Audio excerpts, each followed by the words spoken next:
Whew. Hey, how's everybody doing? Welcome back to That's That Podcast on YouTube. I dug something way the hell out of the back of the closet here with this shit. This was actually up in a box in the fucking closet. I packed it up because I forgot about this set. All right. From, I'm guessing 2003, maybe 2002. There's probably a copyright on the back. I'll look in a minute. Brentwood. Now, most people, you've been collecting DVDs for a long time. You remember Brentwood. They put out cheap packs of all kinds of shit. 10 films. Yeah, and this would usually be, $20 in most stores. You can find it online for a lot cheaper. Usually, if you look around, you get it for $12 plus shipping. And you got 10 horror movies. Most of them ripped off VHS, but sometimes you get some good quality, and you get to see shit that at the time was not out on DVD or not out in Region 1, just shit like that. Well, Brentwood eventually morphed into BCI, who was known for their great cartoon compilations. They put out all kinds of great cartoons on DVD that, even now, those are the best editions you can get of those, even though some of those stuff have been released. So I was like, I'll dig this out. Now, real quick, show you what the packaging's like real quick before I go over the films and shit. Because this is old school packaging. Look how thick this is. This is only 10 films. So you're thinking, wow, it's fucking thick, man. Bunch of DVDs in there. Is there 10 DVDs? No, there's not 10 because they do the old one film on each side of it. Yep. Flipper disc, which there's multiple reasons people hate these fuckers. A lot of people say it's easier to scratch the other side. That you can't let either side really have anything happen to it. My issue is they always have that shit on that little band there, that little black band with the actual film, what film is on what side, and sometimes they put both on the same side and put that printing smaller. My eyes are not the best anymore. I have trouble reading this shit. But yeah, so instead of getting 10 discs, we got 5 discs. And this shows you how old this shit is, because look how this case is designed. You see? You don't see this shit anymore. They don't make cases this fucking sturdy. This fucker's been in my collection forever. This is one of these early 2000, probably 2003, I'm guessing. It's 2002. For Christmas, I got 3 of these, one from each one of my aunts. This is the first one I found. This is the Tales of Terror set. Okay, so what we got? We got a werewolf, or I'm assuming a werewolf. That might be a gigantic mutated vampire bat. We got some kind of creepy looking woman here. Okay, what films do we have? We got Deep Red, The Hatchet Murders. Okay, this is the U.S. cut. I think for the longest time, this is the only way to get the U.S. cut on DVD, because they're always the Euro cut was what you could find. It's a VHS rip. It don't look real good. Christmas Evil.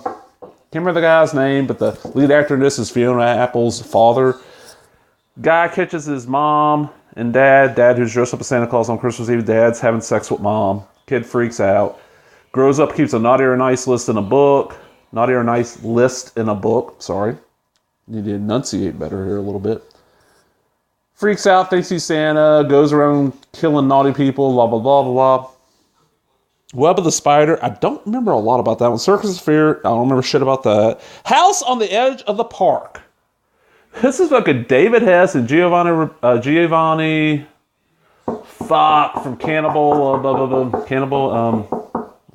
in City of the Living Dead. The guy that gets the drill in his head in City of the Living Dead. What the fuck? Giovanni Ravanci? Fuck. I hate that I can't remember his fucking name. This is a nice, laser disc rip. It looks really good. I mean, it looks like the older people watching this, when you just go to conventions and you'd buy the gray market collector's VHS of the horror films, we just couldn't get the uncut copies up here in the States at the time. They're ripped off laser discs. That's what this looks like. It looks really good. Really good. And it's the first time I ever got to see this. I'm like, holy shit. And I kind of knew that there's some kind of twist, but ooh, wow. Messiah of Evil. Never heard of this. This is a 70s zombie flick. Really cool. Sadly, it's a full-frame print. But Code Red and maybe somebody else has put this out on DVD and now Blu-ray. Like a nice widescreen, cleaned up. And people involved in this have something to do with the Howard the Duck film. Die, Sister Die. Made-for-TV movie. I don't remember shit about it. Lady Frankenstein. Oh, God. First time I saw Lady Frankenstein. This is a Italian horror. Sleazy as hell. Titties galore. The Frankenstein monster looks cheesy. Lady Frankenstein's daughter. She takes over when he dies, if I'm remembering right. And she's like trying to put the brain of something into the body of this other one that she wants to fuck. Oh. The Werewolf and the Vampire Women. All right. I don't know if Fear of the Wolfman or this film is the first Paul Naschy film I saw and knew was a Paul Naschy film. I saw the Paul Naschy films back as a kid because they were still being syndicated on the horror shows. Even if there wasn't, even today's, you still had like some local channels that show horror movies every Saturday night, like after whatever they had that was competing against Saturday Night Live aired. But they didn't have hosts, so it wasn't really a horror show. But I saw them there. This is Werewolf and the Vampire Women. Don't really remember much about it besides the print on here being horrible. And then Sisters of Death. Oh, man. Sisters of fucking Death. What is her name? Okay. Nate, that ran the Peach Pit on Beverly Hills 90210, was in this movie. It feels like it could be made for TV. Oh, what is her fucking name? Claudia Jennings. Claudia Jennings from Unholy Rollers, Gator Bait, all this shit. She's in this. Sorority has an initiation where they play fake Russian roulette and somebody actually switched the bullet out. One of them dies. 10-year reunion, I'm guessing it's 10 years, probably. They get called off to this place in the middle of nowhere. It's a trap set by the father of the sorority sister that died in the initiation. It's not bad, but it really feels like a made-for-TV movie. All right, let's check out the back. I don't think I like this. DVD special features include feature programs. Oh, wow. Interactive menus, man. I hate the menus you can't interact with. You can look at it. You hit your buttons and it'll do shit. Scene access. Okay, so what was it? Web of Spider was one of them. Alan Foster, a professional American journalist, travels to London to meet with Edgar Allan Poe. Okay.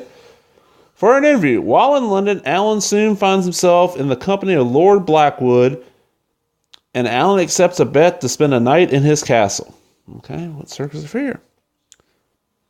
A group of professional criminals rob a bank truck on the London Bridge. During the heist, one of them shoots the guard who is trying to escape. This leads to the complicated... Okay, that don't sound too bad.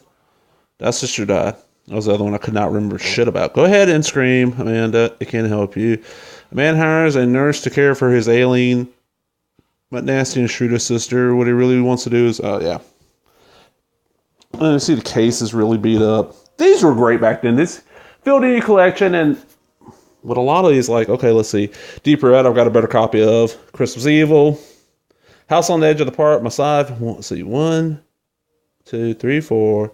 5, 6. 6 of the 10 I tracked down better copies of when they became available. After seeing them on this actually did it kind of, yeah, and it did its purpose in a way. It got me in a bunch of horror films. That's kind of cool. Well, I hope you enjoyed that. If you did, remember, give me that thumbs up. Leave a comment, subscribe, all the other bullshit. Talk to everybody later. Bye-bye.